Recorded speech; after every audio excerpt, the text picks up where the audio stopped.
You obviously know the deep dark secrets of Jack Sparrow, and I guess he knows yours. Does he ever surprise you? Has he surprised you lately? He's definitely surprised me in moments. While sort of in the midst of the process, in the middle of a scene and whatnot. No, we kind of know each other's thoughts for sure, but he has surprised me in a sort of spontaneous, moment. Can you think of sort of things? I wonder if you suddenly come out with something and think, that's all him, it's not me.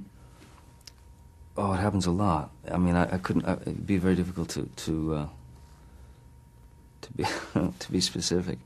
Yeah, I can't think of one specific moment, but I mean, it does happen a lot. There was a lovely shock, surprise about the first film, and obviously that shock or surprise is gone, but what do you think the third film has that will give us a surprise, will give us a shock, be something unexpected? What's unexpected about the third film? I think too, for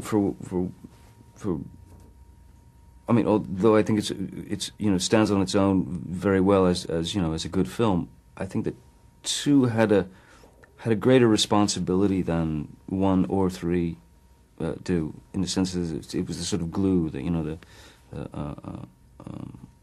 and 3 feels like to me that it's closer in tone to 1, in terms of humor and being character driven. But I will say, the special effects in 3 and some of the sequences, the more sort of heightened sequences, definitely far surpass the work that was done on 1 or 2.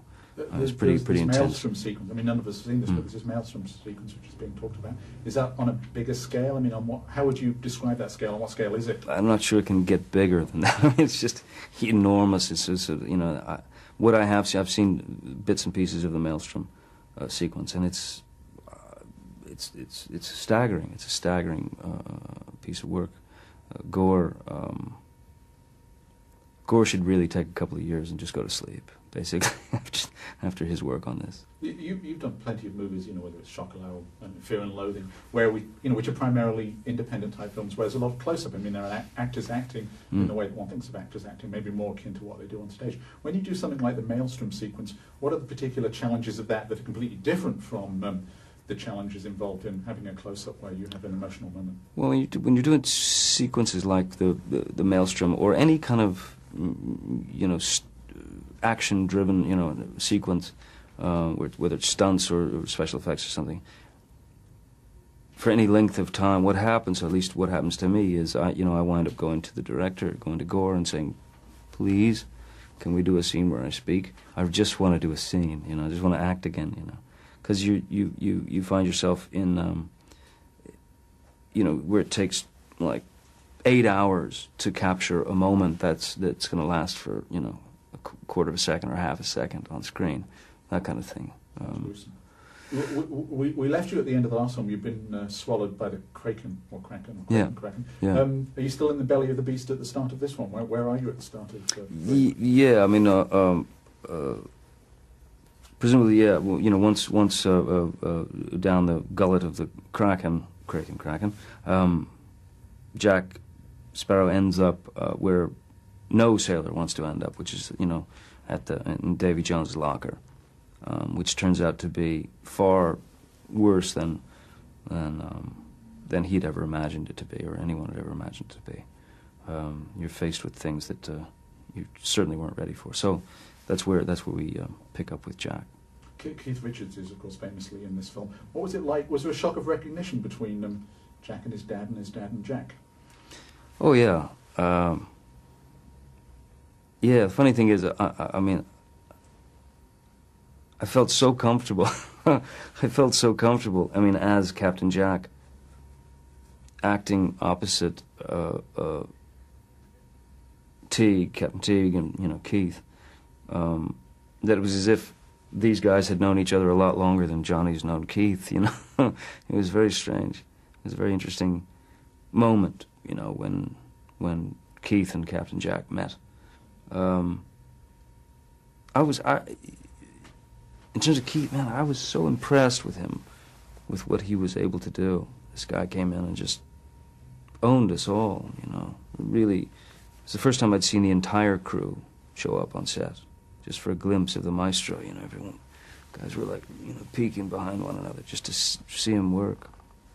Again, we don't know much about, most of us don't know much about this film, but again, it seems to suggest that we're seeing the end of the age of piracy.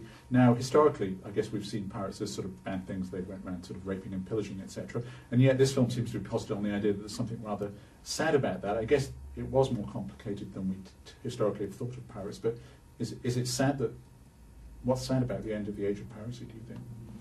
Well, it's huge conglomerates, isn't it? I mean, the metaphor is right out there. It is. It's globalization, you know. But and also, with regard to historical pirates, I mean, historical pirates, we don't know all that much, you know. I mean, the views that we have or the perspective that we've been given has come from, you know, the other side, you know. And if you go back and retrace the sort of even political opponents, stuff like that, boy, you could really have a ball with that kind of thing. So, I mean, I actually think that there were some pirates certainly that were, you know, villainous, you know, thieving, you know, horrific thugs. But I actually think that there were some pirates who were,